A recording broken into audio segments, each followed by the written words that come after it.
Good morning ninth class. हम लोग आपकी जो पॉलिटिक्स की बुक है डेमोक्रेटिक पॉलिटिक्स, उसमें हम लोग फर्स्ट चैप्टर पढ़ रहे थे what is democracy, why democracy. आज हम लोग इसके अंदर फीचर्स ऑफ डेमोक्रेसी पढ़ेंगे, यानी लोकतंत्र के क्या क्या विशेषताएं होती है, ये हम लोग आज स्टार्ट करते हैं।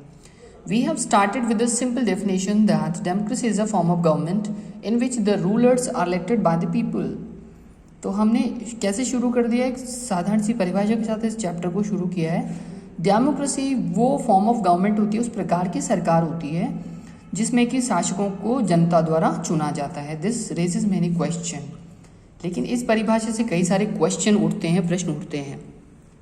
Who are the rulers in this definition? इस परिभाषा में रूलर्स कौन है, शासक कौन है? Which officials must be elected for any government to call democracy? और कौन कौन से कर्मचारियों का चुनाव किया जाना जरूरी है किसी भी सरकार के लिए जिसको कि एक लोकतंत्र कहा जाए। Which decisions may be taken by non elected officials in democracy?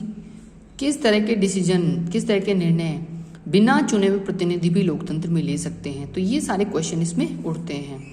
आगे चलते हैं हम। What kind of election constitutes a democratic election? किस प्रकार के चुनाव से किस प्रकार का जो चुनाव होता है वो लोकतांत्रिक चुनाव कहा जाता है। What conditions must be fulfilled for an election to be considered democratic? कौन कौन सी शर्तों को पूरा किया जाना जरूरी है कि एक इलेक्शन को डेमोक्रेटिक इलेक्शन कहा जाए, लोकतांत्रिक इलेक्शन कहा जाए। Who are the people who can elect the rulers और गेट इलेक्टेड एज रूलर्स? तो वो दो पीपल कौन हैं जो दूसरे रूलर्स को, शासकों को वोट देते हैं, उनको रूलर्स बनाते हैं, या फिर खुद भी रूलर्स के रूप में चुने जाते हैं। वो दो पीपल कौन है, ये क्लियर नहीं इसके अंदर। Should this include every citizen on equal basis? क्या इसमें सारे नागरिकों को समान आधार पर ही शामिल किया जाना चाहिए? Can a democracy deny some citizen this right? क्या लोकतंत्र किन्हीं नागरिकों को इस अधिकार को देने से मना करता है? Finally what kind of a form of government is democracy? तो अंततः किस प्रकार की सरकार है लोकतंत्र जो है डेमोक्रेसी है। Can elected rulers do what ever they want in a democracy? क्या चुने हुए प्रतिनिधि भी अपनी मनमानी कर सकते हैं डेमोक्रेसी के अंदर? और must democratic government function with some limits? या फिर एक लोकतांत्रिक सरकार को कुछ सीमाओं के साथ काम करना चाहिए, उसकी लिमिट्स होनी चाहिए। Is it necessary for a democracy to respect some rights of the citizens? क्या एक लोकतंत्र के लिए आवश्यक है कि वो नागरिकों के कुछ अधिकारों का सम्मान करे? Let's consider each of these questions with the help of some examples. चलिए इनमें से हर एक क्वेश्चन का हम क्या करते हैं, एग्जाम्पल के साथ कंसीडर इट करते हैं, उसके बारे में विचार करते हैं। Major decisions by elected leaders. तो जो प्रतिनिधि चुने गए थे उन्होंने कौन कौन से मुख्य डिसीजन लिए थे, मुख्य निर्णय लिए थे, इसको हम यहाँ पर पढ़ेंगे।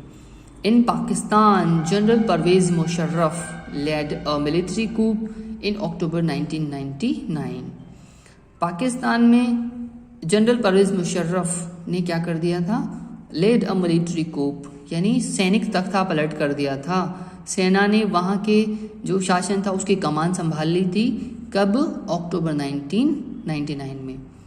ही ओवरथ्रू अ डेमोक्रेटिकली इलेक्टेड गवर्नमेंट। उसने, जनरल परवेज मुशर्रफ की बात हो रही है, उसने लोकतांत्रिक तरीके से चुनी हुई सरकार को उखाड़कर फेंक दिया। And declared himself the chief executive of the country. और अपने आप को उस देश का क्या घोषित कर दिया? Chief executive of the country, मुख्य कार्यकारी अधिकारी घोषित कर दिया। जैसे कि प्राइवेट कंपनीज में होता है ना CEO, तो उसने खुद को चीफ एग्जीक्यूटिव बना लिया कंट्री का।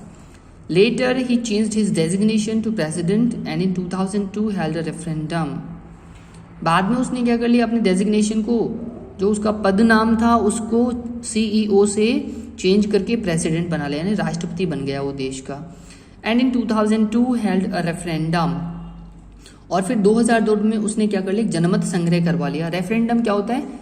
चुनाव तो नहीं होता लेकिन चुनाव की तरह ही होता है, बस इसमें अलग अलग प्रतिनिधि खड़े नहीं होते हैं। किसी एक बात पर जनता से राय मांगी जाती है, उसके पक्ष या विपक्ष में, इसको जनमत संग्रह कहा जाता है।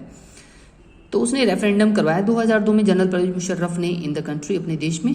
दिट granted him a 5-year extension, और इससे उसको 5 साल का और आज़ादी मिल गई कि वो 5 साल तक और प्रेसिडेंट, और अपन बोल सकते हैं प्रेसिडेंट रह सके पाकिस्तान का। Pakistani media, human rights organisations and democracy activist.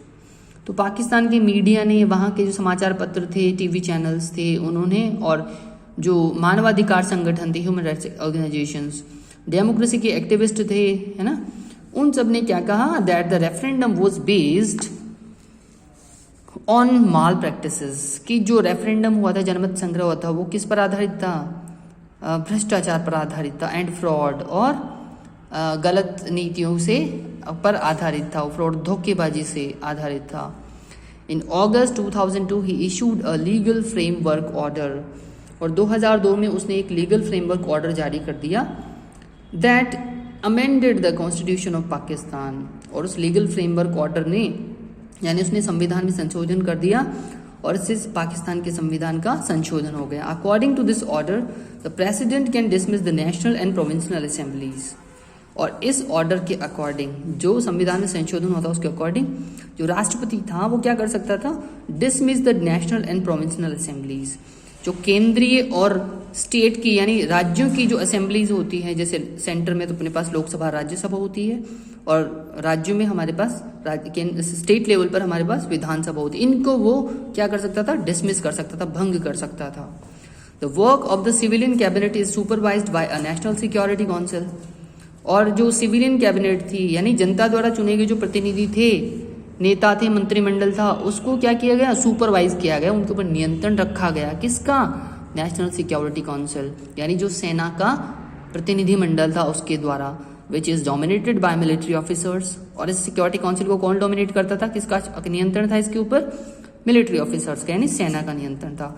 After passing this law elections were held to the national provincial assemblies, और इस लॉ को पास करने के बाद वहां पर राष्ट्र केंद्रीय लेवल पर और राज्यों के लेवल पर चुनाव हुए, किसके, असेंबलीज के।